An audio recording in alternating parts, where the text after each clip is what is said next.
Hello, my name is Chris Clark, and I'm your host for St. Louis Indie Theater. This is your source for what's happening in St. Louis's cinematic scene. Our guest on the show today is Rebecca Ormond. Rebecca is an independent filmmaker and film production professor at Webster University. That's coming up right now on St. Louis Indie Theater.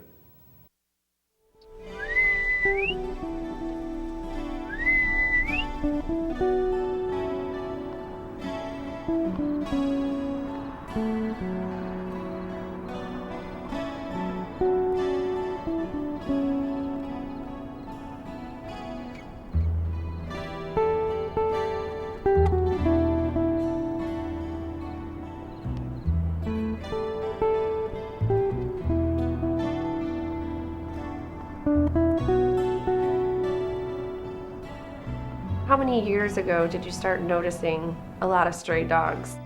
I guess in the 80s, there'd be a lot of dogs in an empty house next door to me on my street. They tore the house down. I lived in a neighborhood where there were really older people, and as they started to die off and move out, then the younger ones started to come in and they started getting animals, being responsible as far as the spay and neutering and letting them run the neighborhood. There are always dogs that eventually gravitate to my house. It's like the dogs get evicted. And they reproduce, so thus more strays. I would say in the past 10 to 15 years, you can really notice.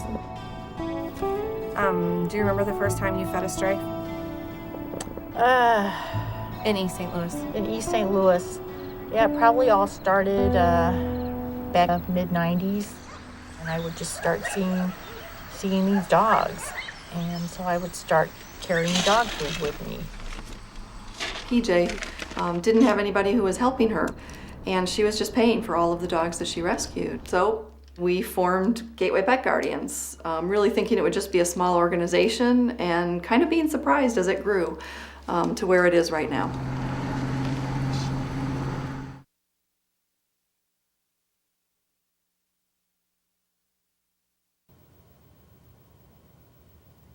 Rebecca began her career in San Francisco working in post-production of film, TV, and radio.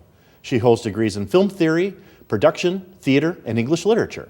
Her films have received numerous awards and played at festivals in the United States and abroad. Rebecca was awarded the St. Louis Film Critics Association's Humanitarian Award for her film, Gateway Guardians.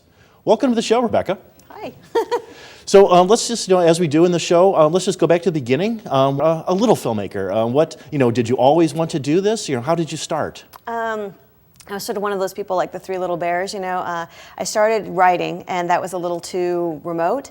And then I started doing theater and realized I don't like being on stage. I'm not the exhibitionist. And then I fell into film. I was essentially in a theory program, and I said, can I take one production class, just get my hands on some cameras and do one class? And when I finished the class, the teacher went back to the head of the program and said, Rebecca needs to be in production. And then there was just, no turning back. So 20 years ago. Well, it seems like the disciplines that you've studied actually kind of work very well together, and gives you a theater perspective, might give you good insight on staging in a film, and vice versa. So it all led you to this same path. Yeah. And what brought you to Webster?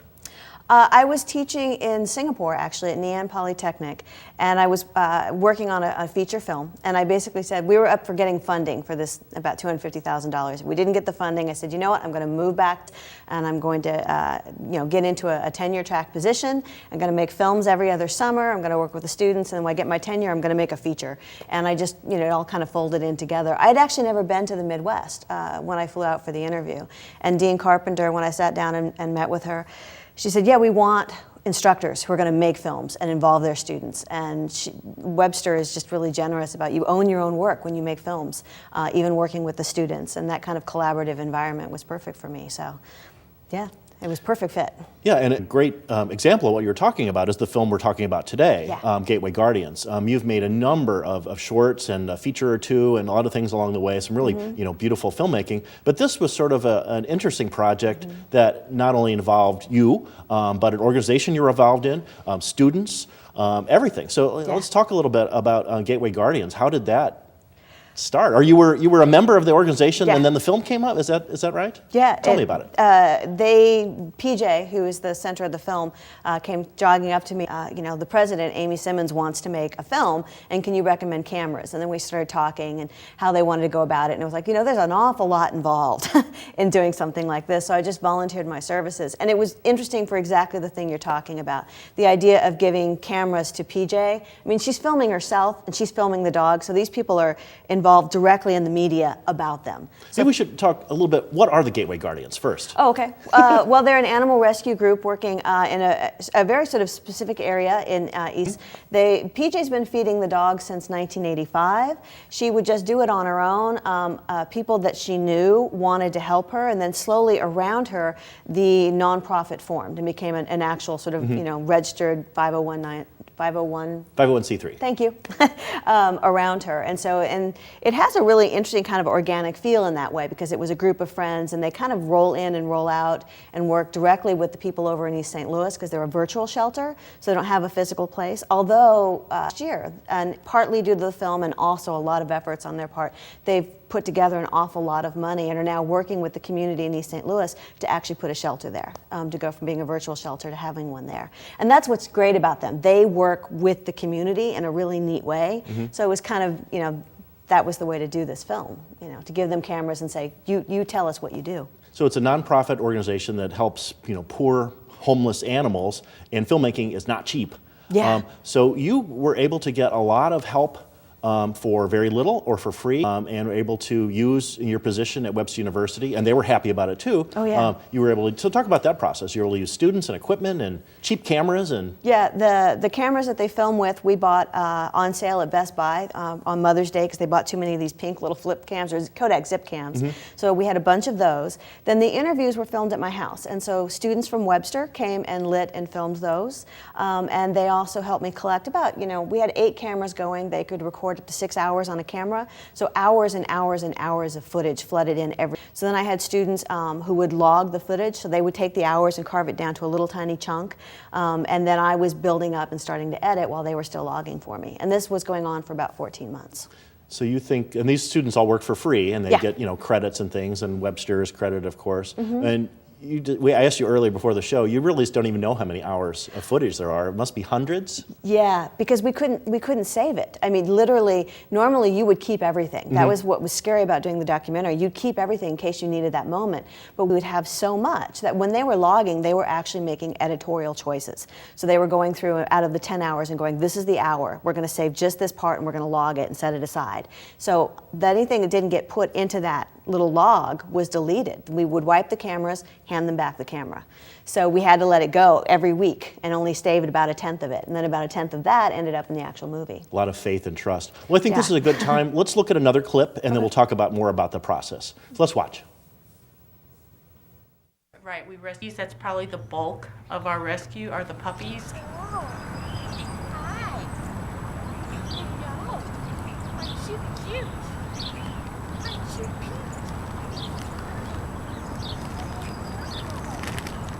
Hello. Hello. Here.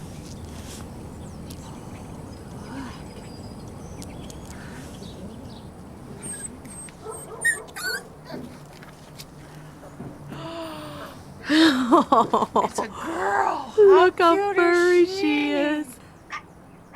Yeah, well, come on. Oh. Look how fluffy. You're not trying to bite anyone, are you? That's really good. No kisses. Yeah, do like Jamie. Oh.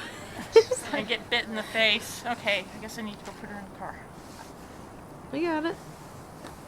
I locked the car, so we're going to have to... Oh, the key. Here, just give me that one. Go see if maybe make sure there's no more. Come on. How many are there, huh? So now you finally saw the one little blonde puppy. Yeah, well, I saw him over there because there was a little Roddy looking one that was born with him, right? No, this is different. Okay. Those that are over there belong to that one light-colored lab mix. This one here is the offspring of one of those 2 black females. Really? Yeah. The thing that amazed me most was that she knew everything about these animals. And that was the most memorable, amazing thing, I think, still, that I tell everyone that rides along with her. She knows medical histories. She knows everything there is to know about these dogs and these cats that are on the streets, which is just amazing. When they go in heat. Exactly. She has like due dates for. Exactly. It's down to the day of when these, moms have given birth and where they are and how many puppies they've had. I have pulled puppies from just about anywhere imaginable, high-rise buildings where they have really hidden them very, very well, and you need flashlights to see your way through, and there's bricks and debris falling down because literally the buildings are just crumbling. And one dog hid her puppies so well that they couldn't even get out of the building because she had taken them up these old metal stairs, and they were starving, basically. She would come out and grab biscuits, and I finally figured out where she had them.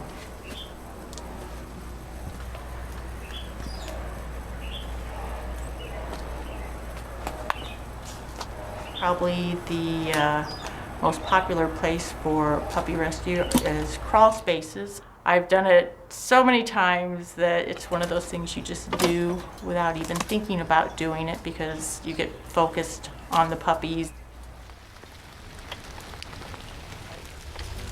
They already know I feed them, they're just waiting there. Are they?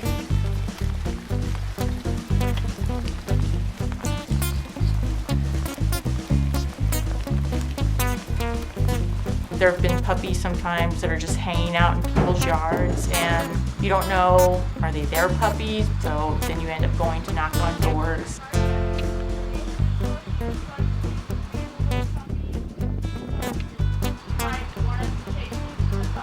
I would say 99% of the time you're told they just kind of showed up here, take them.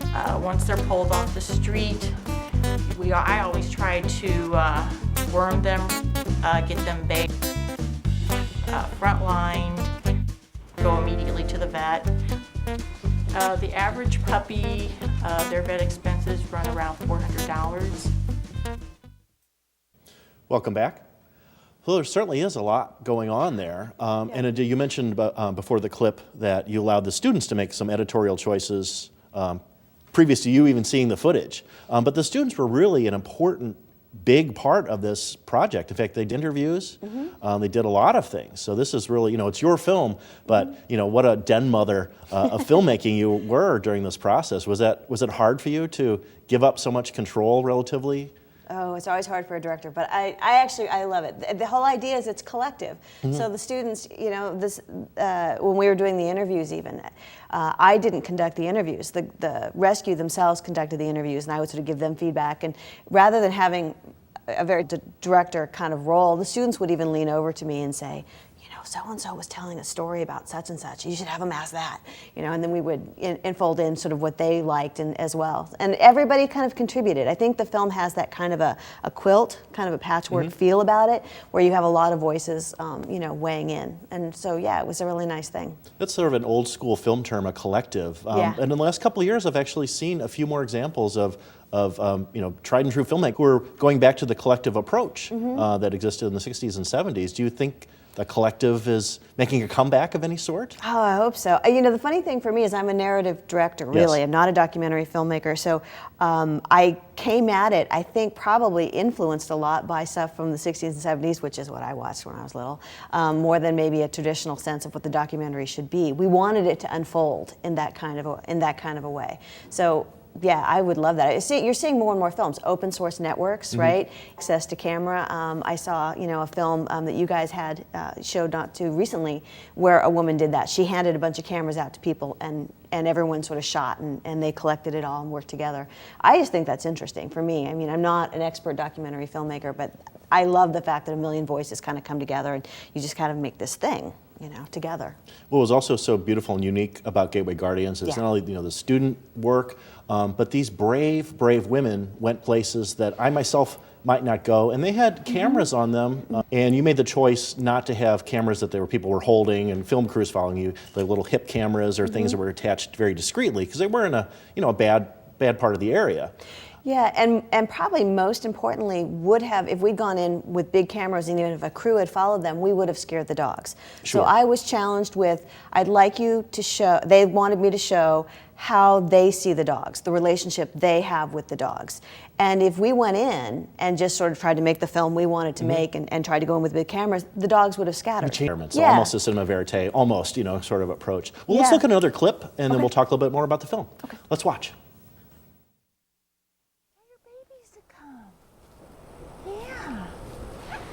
Tell your babies to come. Yeah. Animals on the street are not spayed or neutered, and there are females out there that just have litter after litter after litter.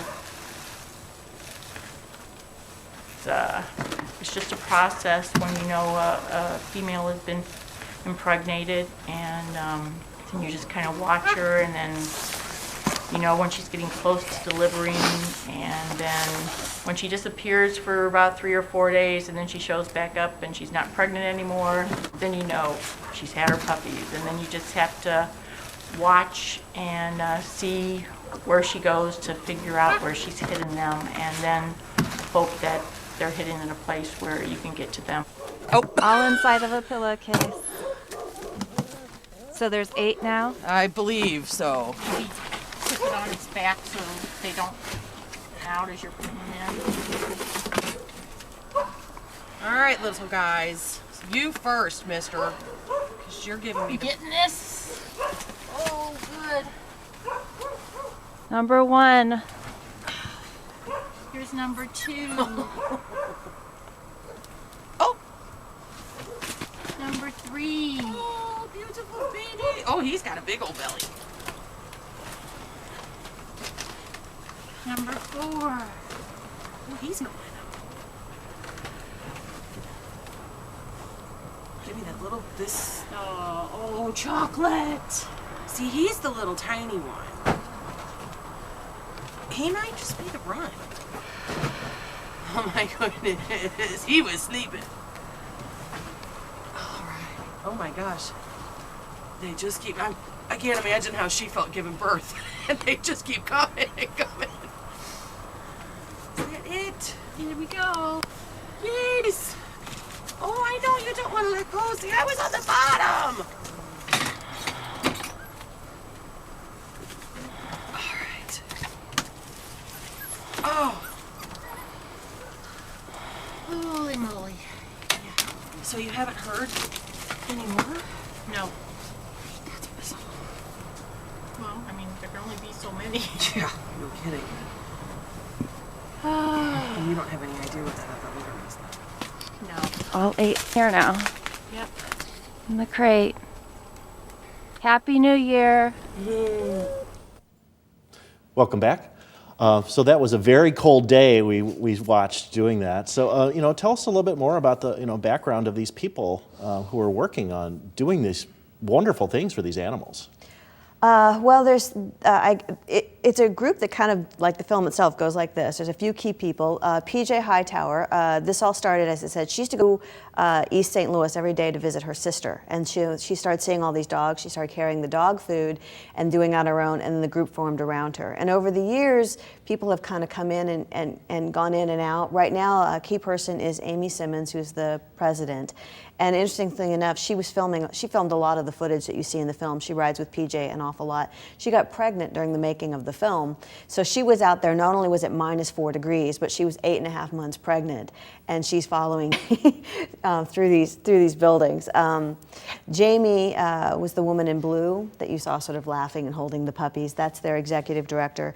And she has really recently done a great job sort of putting Gateway on the map, because Gateway's been doing this for a really, really long time, working with a minimal budget and sort of a small collective of devoted people. And in the last few years, we're really starting to see them more and more. And I think the reason people connect to them is there is that sort of sense of personal touch. I got involved with them. I wanted to donate my car, and I called a couple of groups, and they didn't take cars, or they were just going to resell it, and it belonged to my grandfather. And I called them up, and they're like, "Oh, absolutely. Well, we've never done that, but we'll figure it out. We'll figure it out." And then, you know, they made a series of phone calls, and then, you know, and they came and they said, "We're going to use it to actually, you know, haul the dogs to events." And so there was this really sort of personal connection, and the way they do things is a very personal, in a very personal way. So even as they've grown, I think now probably, I'm not sure, but I think probably as many as 400 people are sort of on that direct emailing list of, the dog. And then the email goes out saying, we have a dog, we don't have a shelter, their virtual shelter, we have to find a home for it. And this is what they're always up against. You can't pull a dog until you have a place to put it. And so it was important to grow the network and grow the network and grow the network of people who will step up to take a dog when you don't have a physical shelter. So I don't know, it's a strange combination of a group that just has tentacles sort of going out everywhere, but still works in a very personal way, I guess. Yeah, it's organic, and you have a big team that's helped you, students that helped. I myself adopted a stray rescue, not from Gateway Guardians, but from another source a couple of years ago. But I love this animal so much, and she just loves me. She's a brat, but I think it's a great service that these animals who are just sort of abandoned and not cared for have a second chance at life. It's just a beautiful, great thing that they're all doing, and they all just do it with such smiles on their faces and such passion. It's freezing, it's cold, they're in a terrible environment. It's dangerous. Some of these buildings are falling down. They could fall through the floor at any time, but they're there. They're going to these crawl spaces. They're going to find these pets no matter what. Yeah, no matter what. And interesting, and you bring up a really good point, which is most of the footage, they've got a hold of this dog, and then there's this look on their face like, oh, we got him. It's sort of strange because it's actually a very uplifting film as opposed to being sad, because and We Are Movie Geeks commented, and I thought it was brilliant. They said, are the people saving the dogs, or are the dogs saving the people? Because the people doing the work seem to be so. I think the only downside is that fosters fall in love with the dogs, so they lose fosters all the time because the people who are fostering the dogs end up falling in love with the dogs. So they're constantly, how can they not? Yeah, they're constantly trying to find new people in that respect. I think it is hard work. You can't save every dog, and I think that there's a hard side to it.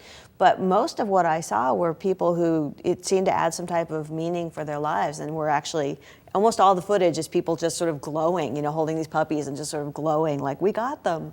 So yeah. And the evolution of the organization, has been slow, but what impact has this film directly had on awareness of the organization? Has it,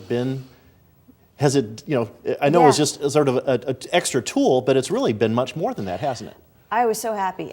We even did a little pre-release of just like a little 10-minute snippet. And of course, what they do is they reach out to a lot of organizations. And until you see what they actually do, you don't understand them. And I think we were up against a little bit of resistance of, I don't want to see another sad, thing about, these dogs. Oh, we turned that commercial off of those. Yeah, and they can't watch them anymore. Yeah, and so when we actually showed them doing work, working with the community, everything about it was positive. Doors started opening. They talked about certain companies who they couldn't really get in with, and then we sent them this little preview, and then suddenly they were returning phone calls. So I think that it's helped them raise money. They've done a lot of fundraising in relationship with the film, and it's getting out there. But also, I think it shows a side of rescue that we don't assume that it's all, that it's dangerous and the dogs are aggressive, or there's a lot of misconceptions. And so when you just see, 14 months of people doing this day after day after day, and realize that it's not like that at all, I think that has helped open doors for them. And girl power too, Yeah. So get those dedicated women is great. Yeah. Let's talk about your girl power. This has took up a big chunk of your life last year or two. Yeah. What are you working on? You're a teacher and you have ongoing duties, but do you have any projects of yourself, or you still have films roaming the planet? Both. I always say I'm a left brain, right brain, so I'm kind of a techno geek. I don't know that it will take off, but I'm really interested in 3D. So I've been filming for several months a 3D piece. And actually a former student who I hired back to teach a 3D class at Webster, I sat in on his class and he said, I think 3D will really take off when somebody does something that it couldn't have been done in 2D, it wouldn't have been the same. And so I started thinking about cubism. So I thought that would be really fascinating to do a piece it's shot in one location over 3 seasons. And then there's different angles. And so and all the pieces kind of is this little dog runs around this yard and chases a ball. All of these 3D pieces fade up into the main image from different angles. And so that's kind of a fun piece that I'm working on. And the other is traveling a little bit with a narrative feature that I made, which is and I'm doing a lot of lecturing around filming the female protagonist. I just got back from Geneva, Switzerland. and Media Trends 2011 conference. And I was on a panel with a woman by name of Edna. She works for the UN, and she just formed, or she had formed the global think tank on creative economies, and she was talking about how the economy is down almost everywhere except for in media, where it's booming everywhere. And then next to her was Dr. Khattab, former Prime Minister of Egypt, and she talked about her 5-stage media plan that she put in place to get a law in the books to make female genital mutilation illegal. So all of these powerful women really talking about the power of media and the connection of media in terms of human rights, and so that's another passion of mine. And so on the one hand, I'm doing that. You had a place at that table, so that's did. really prestigious. I know, that's it's really really great. What I want to, and I talk specifically about how you film people and how you film them represents them or misrepresents them. And it was really nice because Dr. Khattab came afterward and she gave me a hug. She said, I learned something. I'm like, I taught Dr. Khattab something. I was really happy about that. But, that was my small piece of it. As the director, I guess, as the filmmaker. Well, you've really had, I wish we had more time. We're starting to run a little bit short, but you've been from Singapore, Geneva, East St. Louis, Webster, Groves. You have this world, film career very quietly. You're kind of a, private person. Yeah. But, you have this international career, and I think I can say that. So that's just fantastic. And I'm glad you're in St. Louis. Thank you. And I'm glad you're working for Webster. I'm a Gorlock myself, so Yeah. I always have to shout that out on the show. Go Webster. And I'm fascinated about your 3D project, and I hope to hear more about that in the future. Yeah. And everything you do, I've loved all your shorts and everything too. I'm a fan. Oh, good, thank you. So hope you realize that. So thanks for coming on the show today, Yeah, and it was fun. maybe you'll be finished, do some more great stuff, and then come back You see my student stuff. St. Louis Indie Theater someday. Yeah. So thanks for watching. Thanks. I'm going to stop.